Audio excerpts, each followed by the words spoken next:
So, um, we have considered so far a fully developed EOF in a slit microchannel, where, in other words, there is a two parallel plates. Now, we may have a situation where the uh, channel cross section can be a, that is, the width of the channel may be of the same order as the height. So, for example, a rectangular cross section channel. So, we consider a infinitely long, that is a rectangular cross section channel. So, micro channel which is walls are charged and which is filled with Newtonian electrolyte of uniform dielectric constant epsilon E, viscosity mu, and is subjected to an uniform external electric field E0. So, this E0, we take the electric field along the length of the channel. So, that is means x axis, and height wise we take the y axis, and z is the width wise. So, we consider the electrodes are placed at the inlet and outlet of the channel. So, we take a cross section, that means this is the rectangular section, and flow will be symmetry along x axis. So, the equations which governs the fluid flow, ion dense concentration, and the electric field are given by this set of equations. So, this is basically the Navier-Stokes equation, equation of continuity, and here Q we denote as the fluid velocity at any point, and this is the momentum equation, and this term corresponds to the electric force due to the non-zero charge density rho e. So, electric body force rho e, E is the electric field at that point, and rho e is the charge density of the electrolyte or the fluid which we are considering at that point itself. So, this balance of momentum are governed by this way. This is the viscous diffusion, and this is the pressure gradient, and this terms is the advective transport because of the fluid advection is also referred as the inertia terms. And the electric field equation is governed by that Poisson-Boltzmann equation. Now, electric field we assume as the superposition of the two type of electric field. One we are imposing from externally, and which have a constant electric field, uniform electric field, say 0. Another, because of this movement of the ions, that means the electric field which is induced by the charged surface, so that we call as the induced electric field. So, whatever they will solve the Maxwell equation, and we get the Poisson equation for the electric field is governed by this equation. So, these two equations are supplemented with the Navier-Stokes equation for transport of the ith ionic species. Here we considered a steady situation. So, this is the conservation of ion flux. So, these ion flux are, as you know, are governed by the molecular diffusion of the ions. If we have a concentration gradient present, then this is the one for the electromigration, that means the mobility of the ionic species omega I and the electric field E, and this is the advective transport of the ions due to the fluid flow. So, this complete set of equations which governs the electroosmotic phenomena inside a channel confined geometry we are considering. This can be, because we have not specified the form of this gradient operator.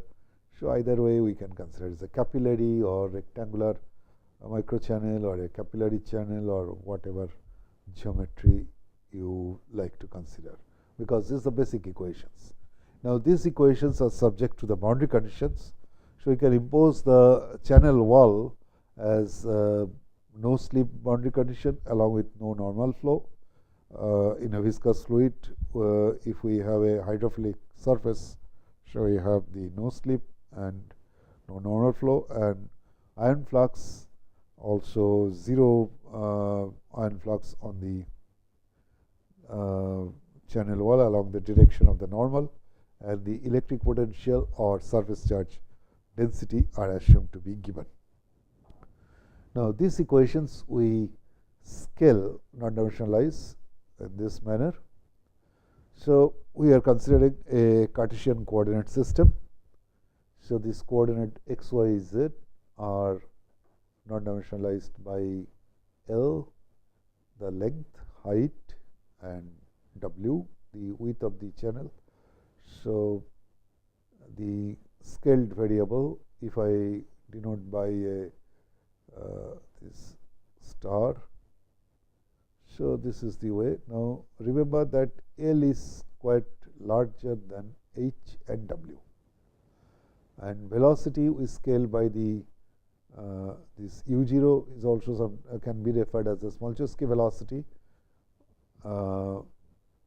with zeta as phi 0, and electric potential phi by phi 0. Phi 0 again is the thermal potential, and pressure is scaled by this mu u0 by h, which the non-dimensional, which non-dimensionalize the pressure term or the pressure variable P, and we consider the mole fraction xi as Ci by C0, where C0 is the ionic concentration of the electrolyte. And so, C0 is given by this way, where Ci0, Ci superscript 0 here implies the bulk ionic concentration at the of the ionic species, which bulk ionic concentration when you have a equilibrium or electroneutrality situation. So, d by length as usual we define by this manner, epsilon f square C0 epsilon E by RT, and we introduce two parameters, epsilon 1 as h by L and epsilon 2 as the W by H. So, h by L is very small, whereas W by H can be of order 1, because width we are considering in the same order as the height of the channel.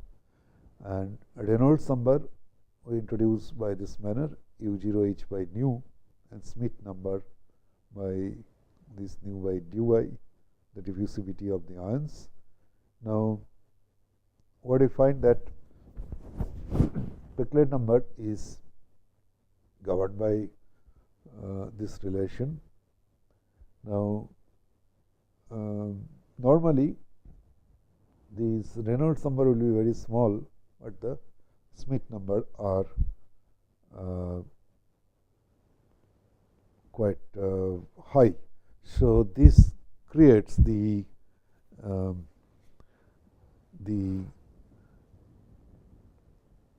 product, that Peclet number of order 1. Now, so if we consider here we have a 3-dimensional situations and we have a whole set of equations. So, if I expand in Cartesian coordinates, so this gives you 3 momentum equation.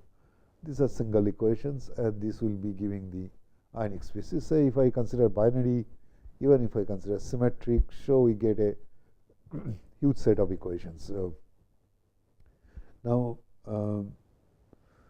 also we have taken the length of the channel is quite large compared to the height and all these things.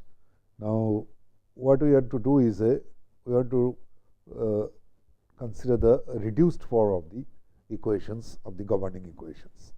Now, to do that, first let us note that the electric potential we have defined as the electric potential we define as, say, phi at any point is just a superposition of this 2 case and this is phi.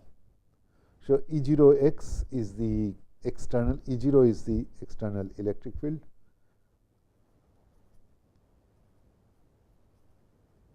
external electric field and phi is the induced electric field.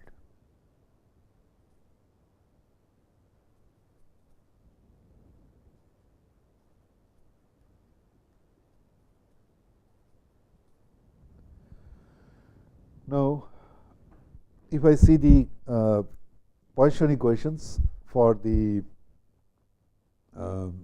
electric field, this is governed by del 2 phi equal to minus rho e by epsilon e, and that is given by, we can write as C0 f by epsilon e sigma j di xi. Xi is the mole fraction, already we have defined. And now del 2 phi, so this if I substitute this, that phi form, so this becomes the nothing but del 2 phi small, that is the induced potential equation. So minus minus will be there, C0 f by epsilon e sigma j di xi. Now, if I do this scaling, scaling means how we have scaled here. You see this phi is scaled by phi 0 and the Cartesian coordinates are scaled by h and all these things. See, this is the scaling we have already discussed. Phi is scaled by the phi 0, somewhere we have written. So, if we do this scaling, so what I get is the reduced form as epsilon 1 square del 2 phi del x 2 plus del 2 phi del y 2 plus epsilon 2 square del 2 phi del z 2 equal to minus C0 f, h is taken common from this side and phi was scaled by phi 0. So, epsilon e phi 0 sigma j di xi. So, xi is nothing but Ci by C0. And one thing to remember is that we are denoting these variables, scaled variables and the dimensional variable are same notation. So basically we should have a different notation. So if I call this is phi bar equal to phi by phi 0. So phi bar is the non-dimensional electric potential.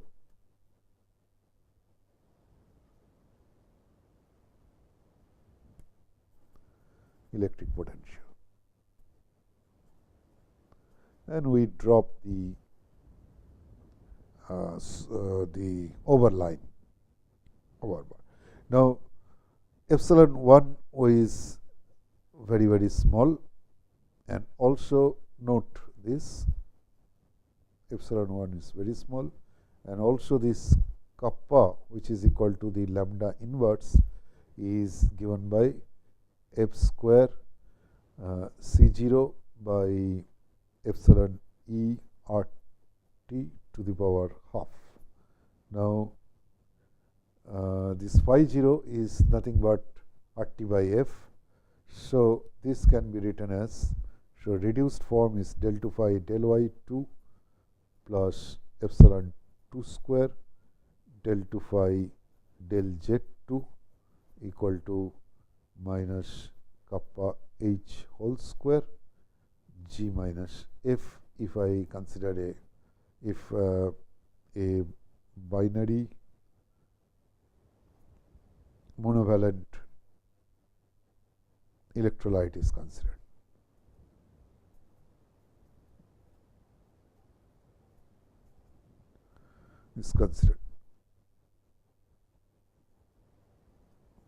So, we are calling x1 equal to G, x2 equal to F. So, x1, x2 as G and F, because we have a binary monovalent electrolyte. So, this is the reduced form of the Poisson equation. So, let us call this is equation 1 and non-dimensional. Phi is a non-dimensional. So we have dropped the maybe somewhere we should write we have dropped the overline. Now next is the Norris-Clog equation. So Norris-Clog equation, as we have already discussed, so that gives you Norris-Clog equation is u dot dxi. So see, this Norris-Clog equation is given by this way. So one can write the So one can write the Norris-Clog equation as q. Here, of course, we have taken as q. So u dot dc or dxi, we have taken the mole fraction itself, plus minus di del 2 xi plus j di di f by rt, divergence of xi e equal to 0. So now if we not dimensionalize, so what I get is u0 by h, non-dimensional form,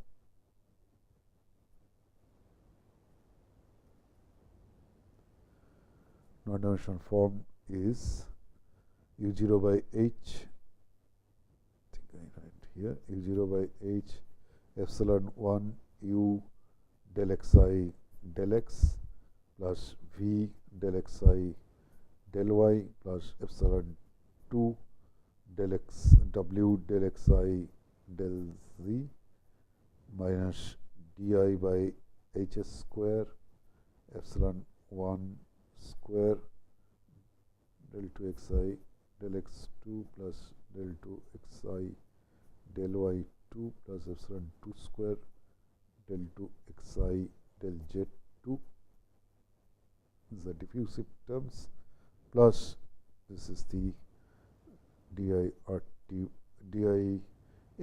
sorry, this is dif by rt xi divergence of E plus E dot divergence of xi, this is equal to 0 if I expand that way. So now we know this E equal to minus grad psi and all. So now if you do little manipulation, what I get is u by h epsilon 1 u del xi del x plus v del xi del y plus epsilon 2 w del xi del z minus di by h square epsilon 1 square all this term del 2 xi by del x2 plus del 2 xi by del y2 plus epsilon 2 square del 2 xi by del z2 plus zi di by r h square. If I take out, so this is h square c0 f square by epsilon e r t xi sigma j di xi, that corresponds to the divergence of E,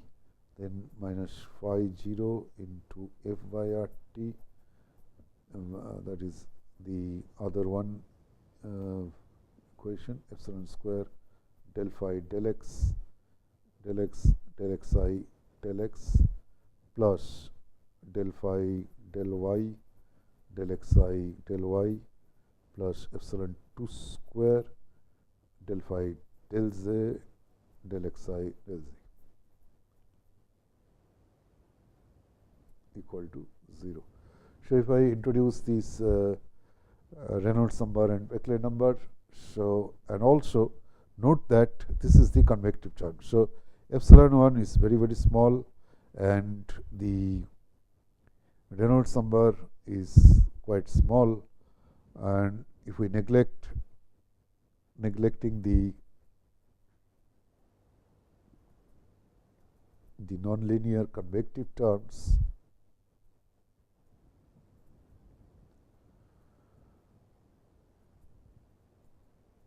if we neglect the nonlinear convective terms from these equations and Also, we assume that this is a binary electrolyte, and assuming binary monovalent electrolyte,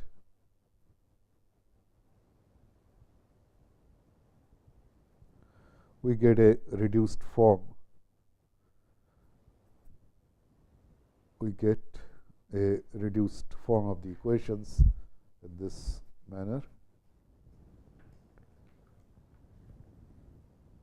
Del 2 G del Y2 plus epsilon 2 square del 2 G del Z2 plus del phi del Y del G del Y plus epsilon 2 square del phi del Z del G minus kh whole square G into G minus F equal to 0. So, this is one equation. So, let us call equation 2, and similarly for the other equation, the binary. So, we have the other mole fraction equation del 2 plus epsilon 2 square del 2 F del Z2 plus del phi del Y del F del Y.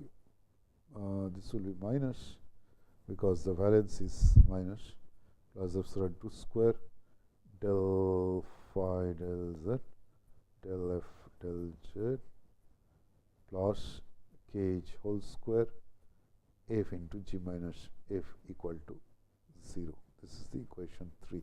So, I suggest derive this equation. Question is derive for a binary asymmetric electrolyte, for binary asymmetric electrolyte.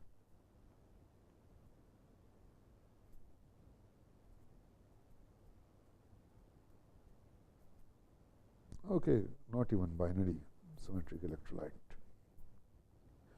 So, here we of course always choose these binary electrolytes. So, for this simplicity, now, so these are the boundary conditions.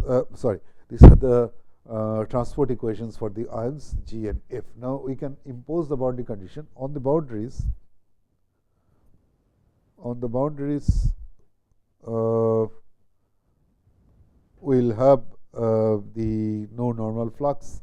So, that means we should have on boundaries in this case y equal to 0 1 0 1 and z equal to 0 1. We should have the conditions as del G del n plus G del phi del n equal to 0 and del F del n minus F del phi del n equal to 0, along with the condition for phi, conditions for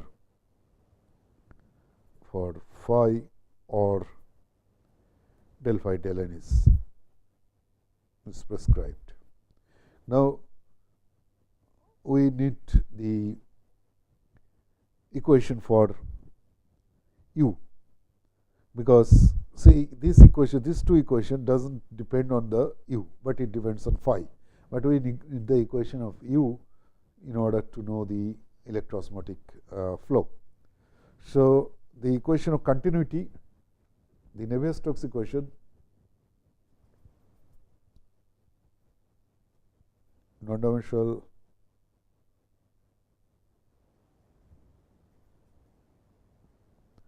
form of the equation of motion. That is our equations of motion. That is the next task we have. So, equation of continuity,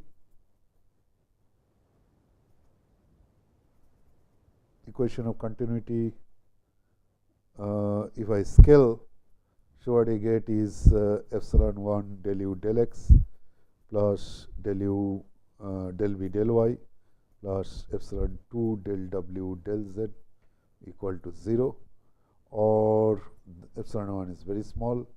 So, we can have del v del y plus epsilon 2 del w del z equal to 0. And the x component of momentum equation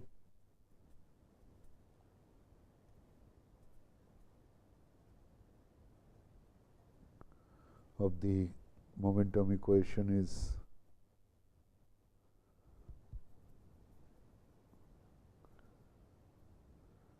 x component of the momentum equation, which can be expressed as rho u0 square by h epsilon 1 u del x. We are choosing a steady state without harm, because if it's a electric field, applied electric field is taken to be steady DC, so we can have the steady state situation. So this is the, and pressure is scaled by epsilon 1 h u0 by h,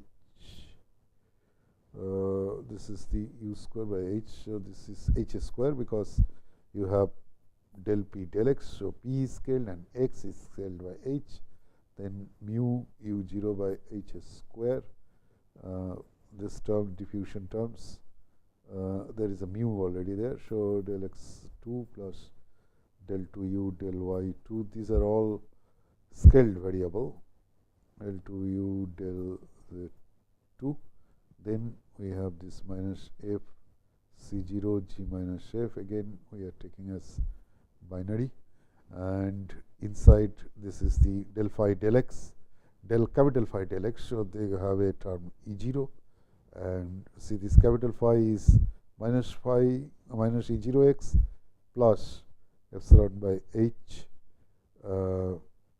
del phi del x. So these are the terms for the momentum equation. Now what we can do over here is that now if I know that epsilon 1 is very, very small, and neglecting the convective transport terms, because the gradients of x, gradients of x as the flow is fully developed, it is independent of the end conditions, and neglecting the gradients of x and the convective terms, the nonlinear convective terms,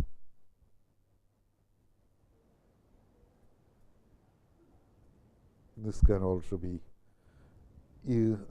quite easily can be neglected.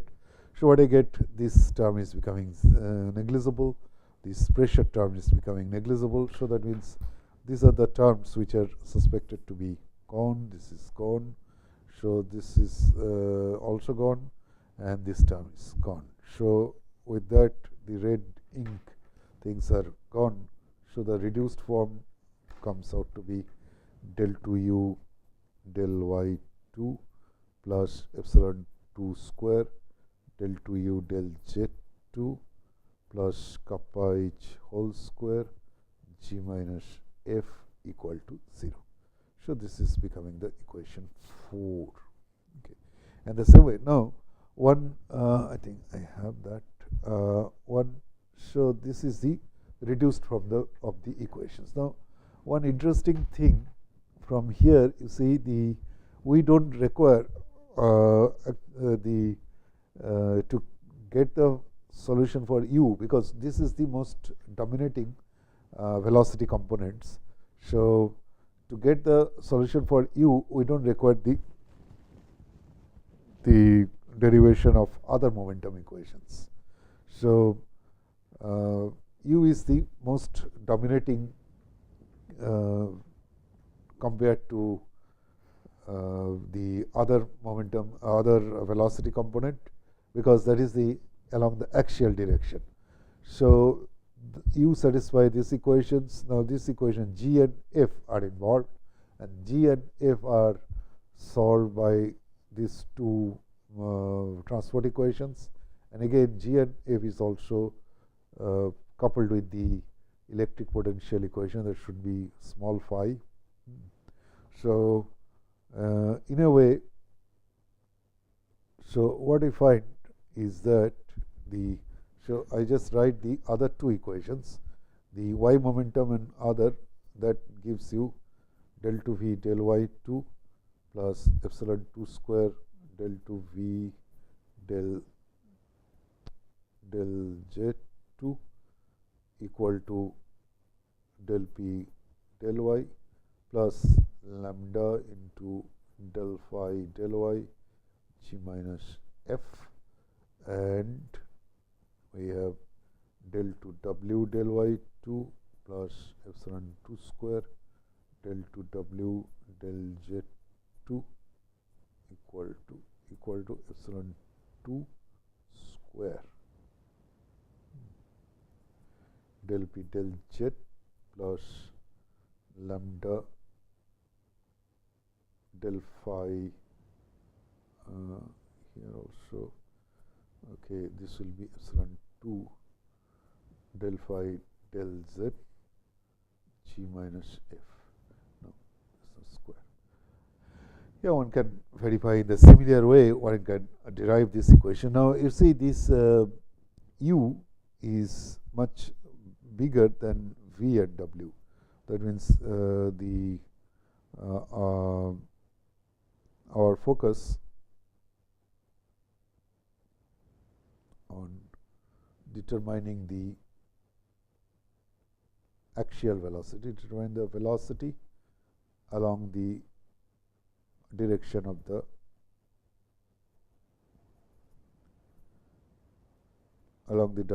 the applied of the external electric field.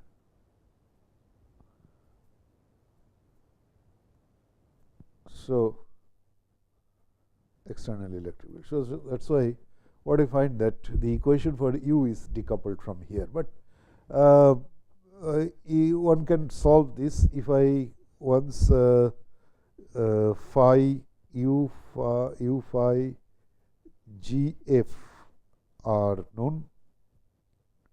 The above we can solve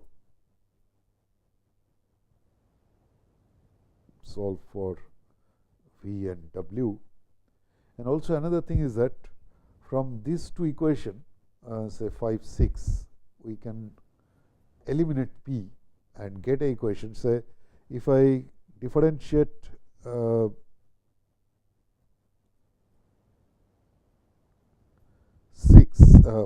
with respect to y and 6 with respect to z and add together and do little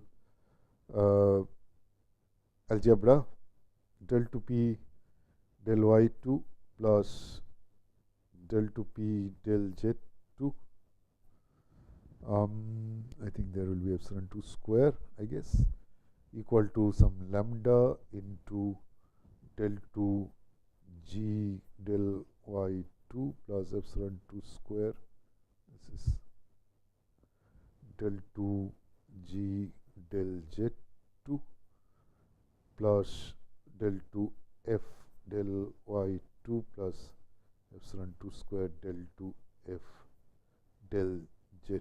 So this gives you the pressure distribution, and of course pressure doesn't vary along del p del x is 0. So p is a function of y and z. It doesn't vary along the axial direction. Now another thing is that epsilon 2 is 1 if the cross section is taken to be a square, is a square cross section. That means instead of rectangular, we may have a epsilon 2 is 1. So to know the axial velocity, the streamwise velocity is u is decoupled from the other two components V and W. So, as we have described before, so V and W is comparatively very low. So, that can be is not of much interest because it is a planar flow. So, only U is the only one important, and the boundary conditions we can say y equal to 0 1 at the boundary, that is the channel walls, y equal to 0 and 1 and z equal to 0 and 1, these are the scaled boundary. So, on the boundary we have the no slip condition, non-zero flux of ions, these two conditions, and constant zeta potential or constant surface charge density. So, obviously, this set of equations which cannot be solved in a analytic form straight away because they are coupled and they are nonlinear also.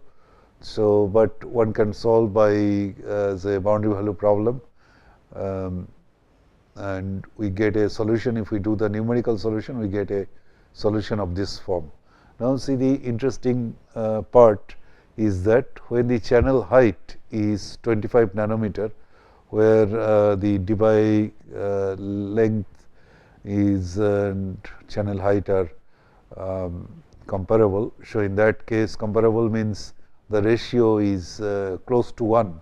So, in that case you have a profile is a kind of little parabolic, but when it is the Debye length is much lower than the channel height, what you find is a plug like, that is a the flat top profile for this U. This is a two dimensional, that is along the cross section of the channel the velocity profile, and another thing is that U and phi satisfy the same equation and the pattern of the solution is also same. And this is the ionic concentration distribution G and F.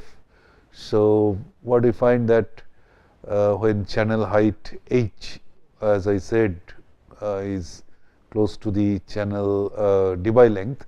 So, you have a non-zero value of G and G minus F. The G minus F is what? Is the charge density. So, if G minus F is 0, so that means the fluid is electrically neutral. So, what you find that there are regions where G minus F can be non-zero, whereas when the Debye length is very smaller than the channel height, what you find that within the bulk region you have G minus F is 0, exactly 0. So, that means the flow is governed by the viscous shear stress. So, that is why we get a constant velocity over in the bulk region where there is electroneutrality of the fluid is established, whereas here the flow the contribution of the charge density, because G minus F is non-zero, is present, and if we have the thin Debye length compared to the channel height, so what we get is it is only governed by the viscous shear stress, and we get a profile, a linear profile like this. So, this is the interesting phenomena for electroosmotic flow to have a constant velocity. So, that is why the dispersion effect is small. So, that is why this electroosmotic flow is very much applicable in several situations, particularly in drug delivery or controlled fluid transport and several others.